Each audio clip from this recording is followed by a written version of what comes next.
The Galactic Council chamber looked like someone had kicked over an anthill. Delegates from 40 different species scrambled toward the exits, while holographic displays showed the same terrifying footage on repeat. A ship the size of a small city twisted and melted under streams of white-hot plasma. The attackers circled the wreckage like sharks, their massive wings cutting through the vacuum of space as if it were nothing more than air. Ambassador Richard Hayes stood perfectly still while chaos swirled around him. His hands gripped the edge of his observation platform hard enough to hurt. He had seen the footage 6 times now. Each viewing made his stomach tighten a little more. The creatures on the screens were beautiful and terrible all at once. Their scales shimmered with colors that had no names in human languages. Some were deep crimson that seemed to glow from within. Others were midnight blue shot through with veins of gold. The smallest one was still larger than any warship humanity had ever built. When they opened their mouths, space itself seemed to burn. The Flamekin, the dragons. They had emerged from their volcanic moon 3 months ago, and the galaxy had been falling apart ever since that a tall figure stopped beside Richard. Chancellor Voros of the Centauri Coalition looked like he had aged 10 years in 10 weeks. His silver skin had lost its usual shimmer, and his 4 eyes were bloodshot from too many sleepless nights. Your people still believe negotiation is possible, Voros said. It was not quite a question. My people believe war should be the last option, not the first, Richard replied. Voros made a sound that might have been a laugh or a sob. We offered them the Helios cluster. 17 systems rich with minerals they could have mined for 1,000 years. They burned our courier ship and everyone on it. The Andromedans offered technology, Richard said quietly. Yes, our most advanced stellar engines, our quantum networks, our medical databases that could have extended their lives by centuries. Voros turned to look at Richard directly. They melted it all into slag and sent the molten remains back to us in an escape pod. The pilot survived long enough to deliver their message. Do you know what it was? Richard shook his head. Garbage, Voros said. That was the whole message. Just that one word. Down in the center of the chamber, the council leader called for order. Her voice boomed through translation systems in 80 different languages at once. Slowly, reluctantly, the delegates returned to their seats. We have exhausted every peaceful option, the council leader announced. Her species had no name humans could pronounce, so everyone just called her the leader. She looked like a being made of crystal and light, but her voice carried the weight of someone who had seen too much death. The Flamekin have rejected our wealth. They have rejected our technology. They have rejected our offers of territory, resources, and autonomy. 3 days ago, we offered them complete independence and sovereignty over their entire sector. They burned that offer along with the 12 ambassadors who delivered it. Murmurs ran through the chamber. Richard felt something cold settle in his chest. 12 ambassadors. He had known 2 of them personally. Therefore, the leader continued, I call for a vote. Should this council authorize military action against the Flamekin? The voting began immediately. Richard watched the display above his head as species after species voted yes. The numbers climbed steadily. Humanity's vote would not matter much. They were too new to the galactic community, too small, too far from the center of power. But Richard cast his vote anyway. Note IT barely registered in the final count. 217 species voted for war. Only 5 voted against it. The measure passed with what the council called overwhelming support. The combined fleet will assemble in 72 hours, the leader announced. Every member species is expected to contribute ships and personnel according to their capacity. This session is adjourned. Richard left the chamber as quickly as he could without running. His personal communication device had been vibrating in his pocket for the last 10 minutes. He stepped into a private alcove and answered the call. His wife's face appeared on the small screen and looked tired and scared. Behind her, Richard could see their living room on New Terra. The windows showed the night sky lit up by dozens of evacuation shuttles launching toward orbit. They're calling for evacuation, and said without preamble. All frontier colonies within 30 light years of dragon territory. We have 48 hours to pack what we can carry and leave everything else behind. Richard closed his eyes. New Terra was their home. They had built a life there over the last 8 years. Danny had been born there. Where is he? Richard asked, playing in his room. He keeps asking questions. N's voice cracked slightly. He wants to know why the dragons are so angry. I try to explain, but he just looks at me with those big eyes and asks why no one has tried to be their friend. Despite everything, Richard almost smiled.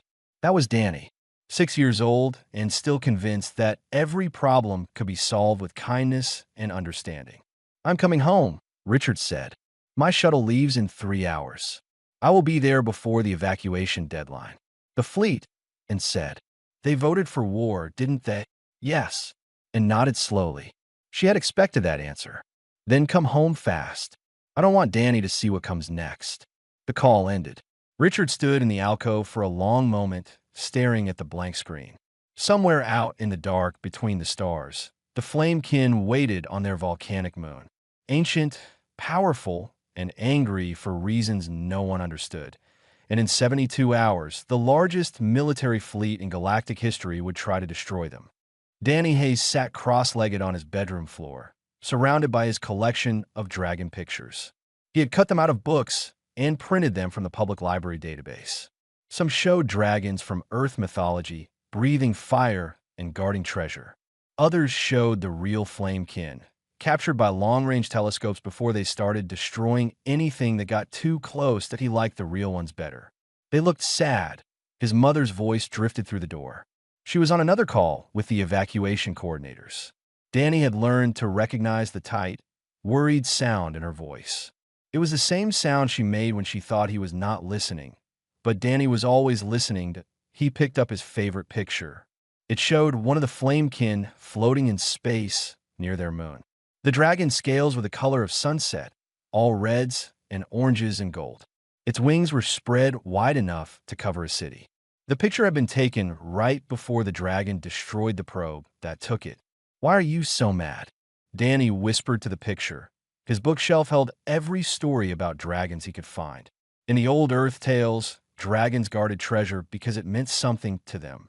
They collected gold and jewels not because the objects were valuable, but because they were beautiful, because they were special. The Galactic News said the Flamekin had rejected treasure. They had rejected technology. They had rejected everything. That did not make sense to Danny. If dragons only kept things that were special, why would they reject special things? Unless the things were not actually special. Danny thought about his last birthday. His parents had given him an expensive toy robot that could transform into 6 different vehicles. It was objectively cool. All his friends had been jealous, but Danny's favorite present had been the handmade card from his grandmother on Earth. She had drawn a picture of the two of them holding hands under a tree. At the bottom, she had written, "To my Danny, who makes every day brighter. Love, Grandma." The robot sat in his closet, forgotten after a week. The card was taped to his wall, where he could see it every night before he fell asleep. His grandmother had died 4 months ago.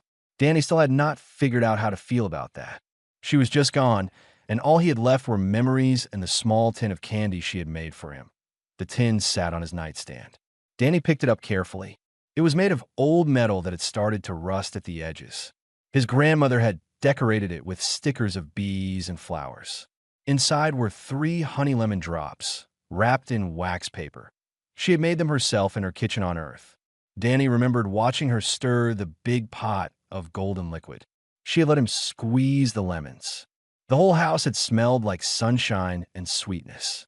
"These are special," she had told him, pouring the candy into molds. "I only make them for the most important people. And you, Danny, are the most important person in the whole universe." The tin had originally held 20 candies. Danny had eaten them one by one over the past 2 years, saving them for special moments. When he learned to ride his bike without training wheels, he had eaten one. When he made his first friend at school on New Terra, he had eaten another. Each candy was a celebration, a memory, a connection to his grandmother. Now he only had 3 left. 3 in the entire universe. His door opened and his mother came in. and sat down on the floor next to him, looking at the dragon pictures scattered around. "Packing time, sweetheart," she said gently. "We can only take what fits in 2 bags. You need to choose your most important things." Danny looked around his room. His toys, his books, his clothes, his drawings. None of it felt important compared to the candy tin. "Can I ask you something?" Danny said. "Always. Why do people keep giving the dragons stuff they don't want?" And sighed. She had been dreading this conversation. The dragons are very powerful and very dangerous. People are trying to make them happy, so they will stop being angry. "But they keep giving them the wrong stuff," Danny said. "That is like if you were sad and I gave you a new spaceship. You don't want a spaceship. You would want a hug." And felt her throat tighten. Sometimes her son's simple wisdom hit harder than any political speech. "You are right. But we don't know what the dragons want. They want something real," Danny said with the absolute certainty only a 6-year-old could possess. "All that other stuff, the gold and the technology and whatever, it is not real. It is just stuff. Grandma always said the best presents come from your heart, not from a store." Grandma was very wise and said softly. Danny looked down at the candy tin in his hands. An idea was forming in his mind. It was probably a stupid idea. Adults would definitely say it was stupid, but it felt right. That night, Danny lay in bed listening to his parents talk in the next room. His father had come home. Danny had hugged him tight and pretended not to notice that his dad's eyes were red. Now they were discussing the evacuation. The war. The fleet that would attack the dragons in less than 2 days.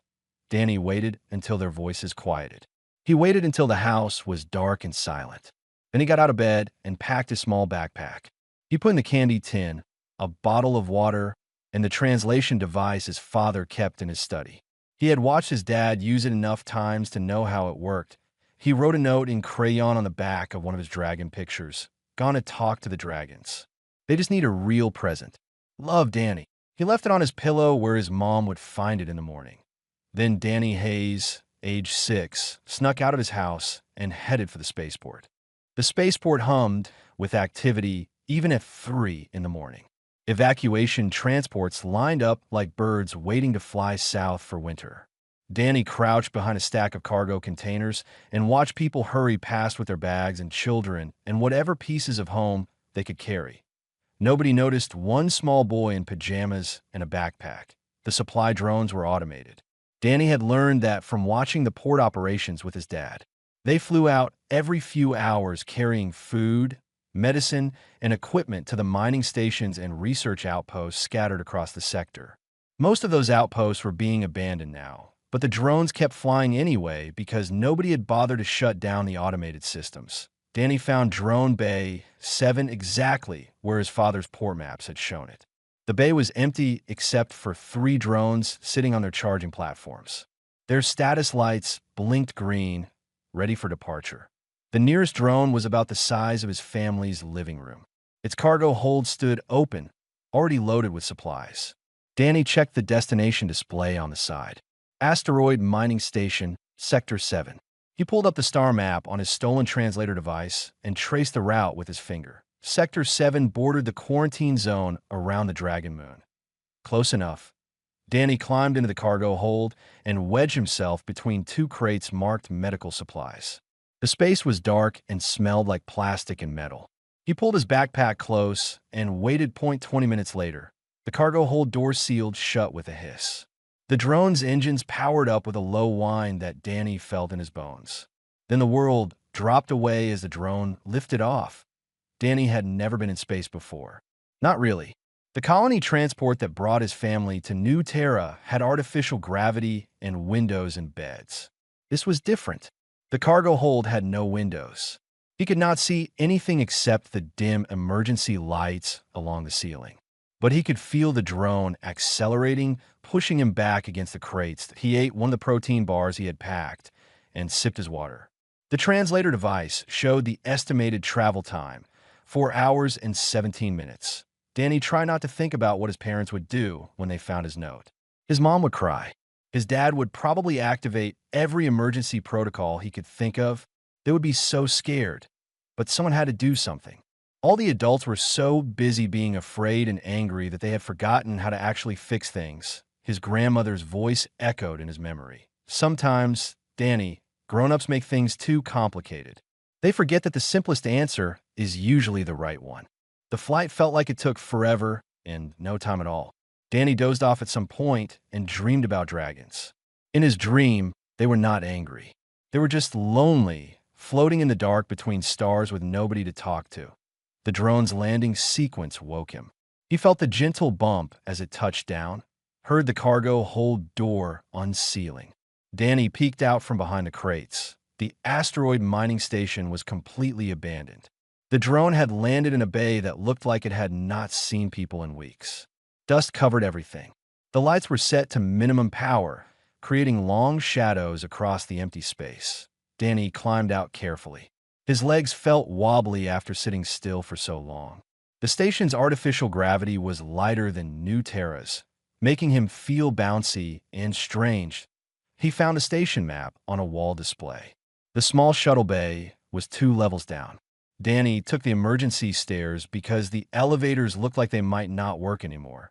The shuttle bay held 4 small vessels. 3 of them had red warning lights indicating they were out of fuel or damaged. But the 4th one, tucked in the corner, showed a green status light. Danny approached it slowly.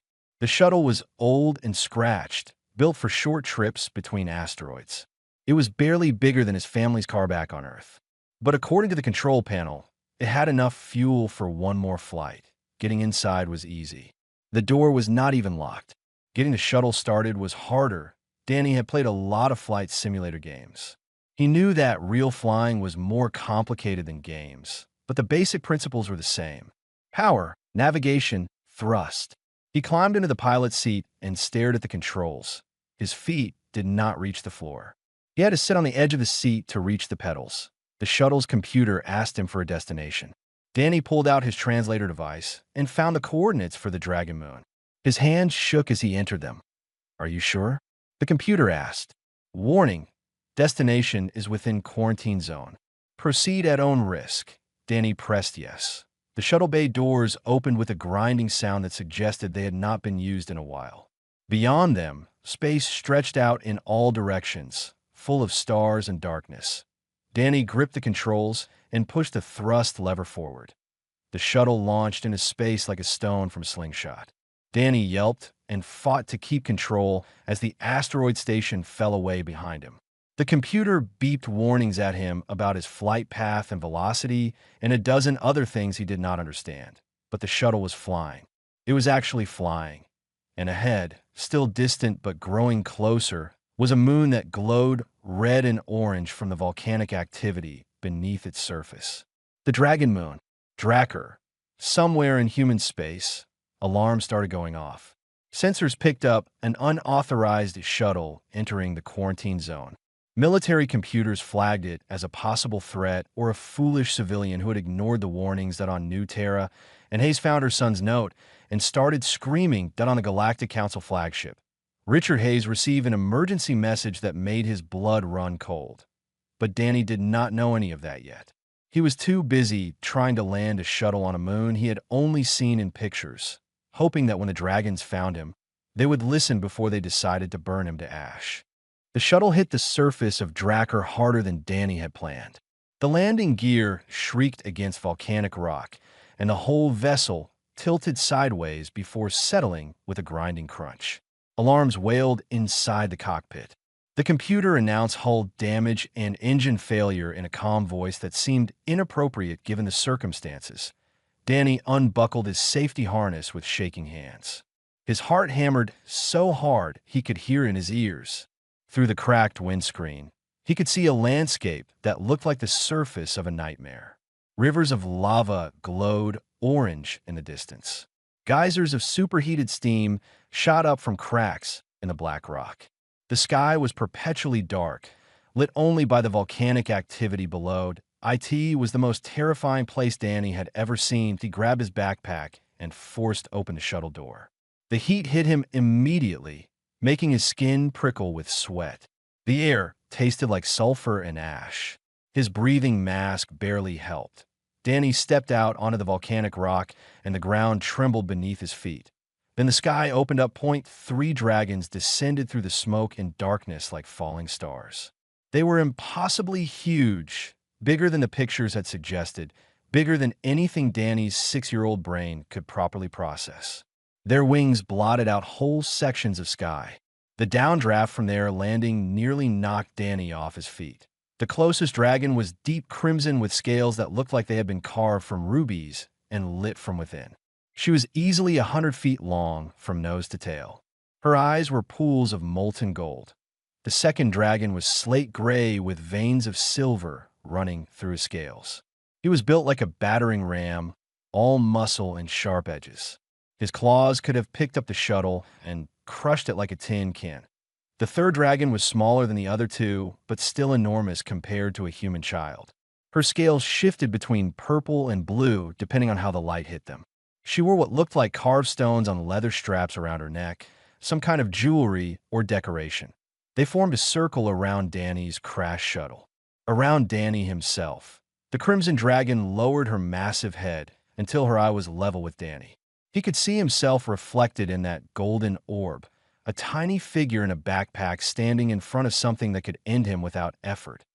When she spoke, the translation device in Danny's pocket crackled to life, rendering her rumbling voice into words he could understand. Another insult. Another false offering. The smallest spy yet. "I'm not a spy," Danny said. His voice came out smaller than he wanted it to. He cleared his throat and tried again. "I came by myself. Nobody sent me." The gray dragon snorted. Smoke curled from his nostrils. A human child steals a shuttle and crosses a quarantine zone by accident? "We are old, small creature, but we are not fools." "I'm not lying," Danny insisted. "I came because everyone else is doing it wrong. They keep giving you stuff you do not want and then getting mad when you say no. That is dumb." The purple-blue dragon tilted her head. "Dumb," she repeated, as if tasting the word. "The child calls the galactic community dumb." "Well, they are," Danny said with the blunt honesty only a 6-year-old could manage. "You are not rejecting stuff because you are mean. You are rejecting it because it does not mean anything, right?" The three dragons exchanged glances. The crimson one leaned closer. Danny could feel the heat radiating from her scales. "You presume to understand us, human child." "My name is Danny," he said. "And yeah, I think I do.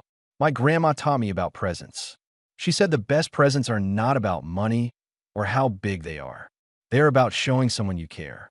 Really care. Not just pretend care." The gray dragon moved suddenly, spreading his wings wide. The gesture made him look even bigger and more threatening. "They sent a child to manipulate us with sentiment. This is low even for your kind. I told you, nobody sent me." Danny shouted.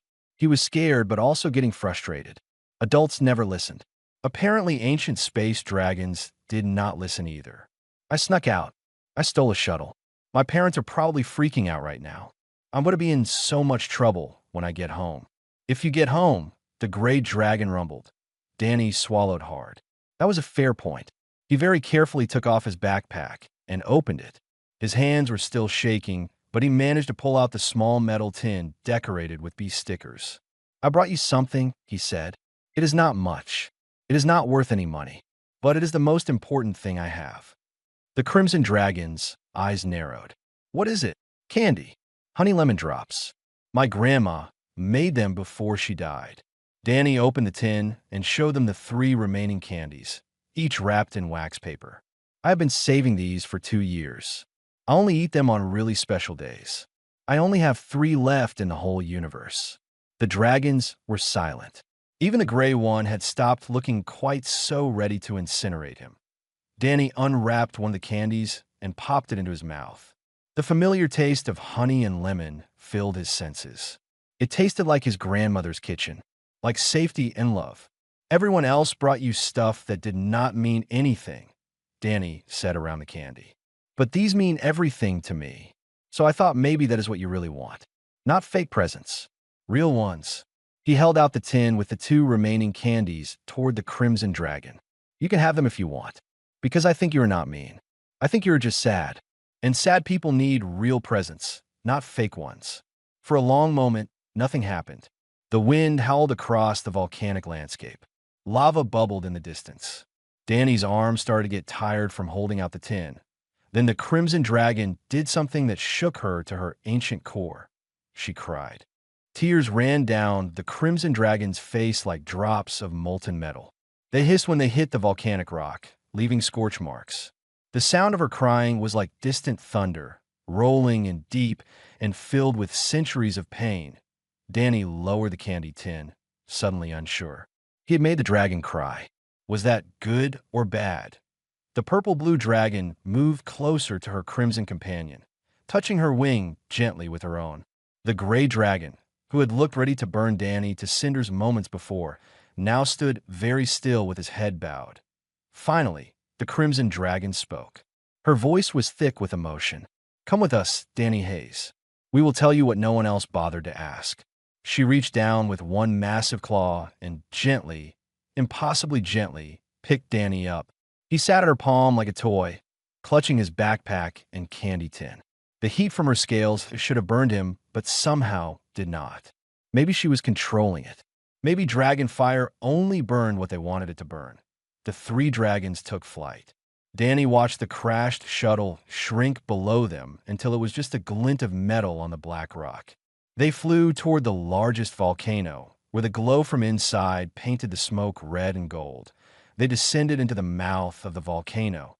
Danny expected to be roasted alive. Instead, the dragons passed through some kind of barrier, and suddenly the heat became bearable. They landed in a massive cavern deep inside the mountain. The walls were covered in carvings and paintings that showed dragons and stars, and events Danny could not begin to understand. The Crimson Dragon set Danny down carefully on a smooth section of stone floor. The purple-blue dragon used her tail to arrange what looked like cushions made of woven metal fibers. The gray dragon disappeared into a side tunnel and returned carrying a bowl of water, which he placed near Danny with surprising care. "Sit," the Crimson Dragon said. "Listen, and we will tell you the truth." Danny sat on the cushions and listened. The Crimson Dragon introduced herself as Grandmother of Flames. The gray dragon was Stormwing. The purple-blue dragon was Emberheart. They were not the only Flamekin left, but they were the leaders, the eldest, the keepers of memory. That Grandmother of Flames carefully took one of the candies from Danny's tin. She unwrapped it with a delicacy that seemed impossible for claws so large. She placed it in her mouth and closed her eyes. "Honey and lemon," she said. "Sweetness and brightness. Made by hands that loved you. This is a true gift." Then she told Danny their story. Centuries ago, the Flamekin had been part of the galactic community. They had not been warriors or conquerors. They had been artists and philosophers. They made beautiful things and thought deep thoughts and taught anyone who wanted to learn. When war came to the galaxy, a terrible war that consumed entire species, the dragons could have stayed neutral. Their volcanic moon was remote. The fighting might never have reached them, but they chose to help. The Flamekin flew in a battle not because they loved violence, but because innocence needed protecting. They shielded refugee ships with their own bodies. They evacuated populations from dying worlds. They fought when they had to and rescued when they could. Thousands of dragons died in that war. Thousands more were wounded in ways that never fully healed. And when it ended, when peace finally came, the victorious species gathered to celebrate. They gave speeches about bravery and sacrifice. They built monuments, but they did not mention the dragons. The Flamekin were erased from the historical records. Their contributions were attributed to others or forgotten entirely. When they asked why, they were told it was complicated. Politics, public relations. The victors needed to be seen as the heroes of their own story. As compensation, the galactic community offered the dragons gifts. Treasure, technology, territory, empty offerings that meant nothing. "We did not fight for payment," Grandmother of Flames said quietly. "We fought because it was right, because lives mattered, because someone had to stand between the innocent and the void." "They forgot you," Danny said. He understood now. "They forgot what you did, and then they tried to pay you to stay quiet about it." "Yes, that is really mean." "Yes." Stormwing shifted his massive bulk. "We retreated here. We watched the galaxy move on without us. In every generation that passed, we grew more certain that nothing had changed. They valued things over meaning, power over sincerity, status over truth. Ember Heart took the second candy from the tin. She split it carefully with one claw and shared half with Stormwing. Every offering they sent confirmed what we believed. Gold and jewels from species that forgot what value meant. Technology from species that used it to erase inconvenient truths. Territory from species that did not understand that some wounds cannot be healed with land. We were not testing them, Grandmother of Flames said. We were grieving, and their empty gifts made the grief worse.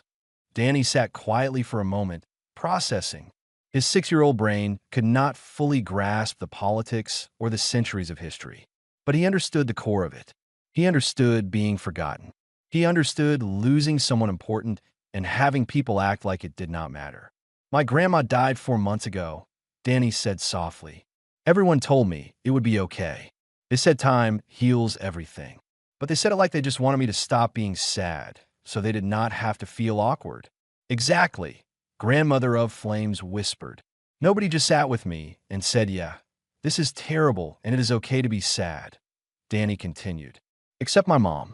She just held me and cried with me. That helped more than all the other stuff people said. The 3 dragons looked at this small human child sitting in their ancient cavern, and something shifted in the air. What happens now? Danny asked. The fleet is coming. They're going to attack you in like a day or something. Are you going to fight them? We could, Stormwing said. We could burn their ships from the sky. But then more people die, Danny said. Just like in the old war. Yes. That is dumb too, Danny decided. Everyone is being dumb. Somebody needs to tell them the truth. Ember Heart tilted her head. And who would believe a child and 3 dragons that the galaxy wants to destroy? Danny thought about that. Then he smiled. Everyone, he said, if we tell them right. The transmission went out to every ship in the assembled fleet simultaneously. It appeared on military displays, civilian screens, council chambers, and personal devices across 40 different species. Security systems tried to block it and failed. This was old technology, dragon technology, bypassing every modern firewall like they were made of paper. A 6-year-old human boy appeared on the screens. He sat cross-legged on a stone floor with 3 massive dragons behind him. He was eating candy. The fleet commander shouted for weapons to charge. Diplomats screamed about hostage situations. Parents across human space recognized the boy from the emergency broadcasts and started calling anyone who would listen. On the council flagship, Richard Hayes stood frozen in front of the display in his quarters. His son smiled at him from the screen. Hi everyone, Danny said. My name is Danny Hayes. I am 6 years old and I am okay. The dragons did not hurt me. Actually, they are really nice once you give them something real instead of fake stuff. And Hayes watched the broadcast from the evacuation ship and burst into tears of relief and terror all at once. Danny continued talking, his voice clear and unafraid. I came here by myself because all the grown-ups were doing everything wrong. You keep giving the dragons money and technology and things, but that is not what they want. They want you to remember them. They want you to care about what they did. They want the truth. Behind Danny, Grandmother of Flames lowered her enormous head into view of the transmission. When she spoke, the translation systems rendered her words in every language simultaneously. The child speaks truth. We are not your enemies. We never were. For the next 20 minutes, Danny and the dragons told their story. Ember Heart displayed ancient recordings on the cavern walls, holographic projections that showed dragon ships shielding refugee vessels, dragon bodies blocking weapons fire, dragon claws gently carrying wounded across battlefields. Historical data flooded the transmission. Battle records that had been sealed or deleted. Casualty lists that mention dragons by name. Communications between military commanders discussing how to credit the victories without mentioning the inconvenient allies who made them possible. The evidence was overwhelming. On the flagship, Richard Hayes watched species after species verify the data against their own archives. The information was real. The dragons had been erased from history. Stormwing spoke next, his deep voice carrying across space. We did not reject your peace offerings because we wanted war. We rejected them because they were insults disguised as gifts. You try to pay us for our grief. You try to buy our silence about your lies. But this child, grandmother of flames, said, placing one claw gently near Danny, brought us something true, a gift that cost him everything because it meant everything. And in doing so, he reminded us that not all hearts are closed. Not all memories are false. Danny held up his empty candy tin. I gave him my grandma's candy because it was the only thing I had that was real. And that is what you all should have done from the start. Not given them stuff to make them go away. Given them something that showed you actually cared. The boy looked directly into the transmission device. His eyes were bright with conviction. My grandma used to say that sorry does not count unless you mean it. And you can only mean it if you understand what you did wrong. So stop trying to fight the dragons. Stop trying to pay them off. Just say sorry for real. Remember them for real. That is what they want. The transmission included coordinates and access codes. Historical archives that the dragons had kept, ready to be integrated into every educational system in the galaxy. Records of their contributions. Names of the fallen. Stories that deserve to be told. Emberheart spoke last. We do not ask for monuments of gold. We ask for monuments of memory. Teach your children what truly happened. Honor those who sacrificed everything. That is the only payment we have ever wanted. The transmission ended. Silence filled the fleet for exactly 17 seconds. Then every communication channel exploded at once. The Galactic Council leader called for an immediate ceasefire and emergency session. Species representatives started accessing the Dragon archives, verifying data, sharing it with their governments. Historians pulled centuries-old records and found the gaps, the deletions, the careful rewrites. The truth spread like fire. Within 6 hours, the Council had issued a formal apology. Not a political statement crafted by committees. A real apology that acknowledged specific wrongs and promised specific actions. The Dragon archives would be integrated into all educational systems. A memorial would be established not in gold or stone, but in dedicated research and teaching about the true history of the war. The fleet stood down. Weapons powered off. Ships that had been ready to fire instead sent requests for dialogue. Richard Hayes took the fastest shuttle he could find to Drakkar. He arrived to find his son eating protein bars with 3 dragons, chatting about Earth mythology and whether knights or samurai would win in a fair fight. The reunion involved a lot of hugging and crying, and Richard telling Danny he was grounded until he was 30. But his voice was full of pride even as he said it. And arrived an hour later, and the crying started all over again. That grandmother of flames watched the human family hold each other.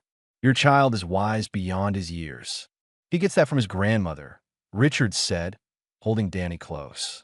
The grandmother who made the candy. Yes. Then she raised a good student, the ancient dragon said. We will keep the tin she decorated. It will be our most precious treasure. 6 months later, Danny started first grade at his new school. The first lesson in his history class was about the Flamekin and their sacrifice during the Ancient War. His teacher showed videos and read from the archives and asked the class why it was important to remember. Danny raised his hand. Because present should mean something, he said. And remembering people is the best present you can give. My grandma taught me that. The teacher smiled. That is exactly right. On Drakkar, grandmother of flames sat in her cavern, surrounded by her people. The tin, decorated with bees and flowers, sat in a place of honor, displayed on a shelf carved from volcanic rock. Sometimes she would take it down and hold it carefully, remembering the small human child who understood what an entire galaxy had forgotten. That real gifts come from the heart.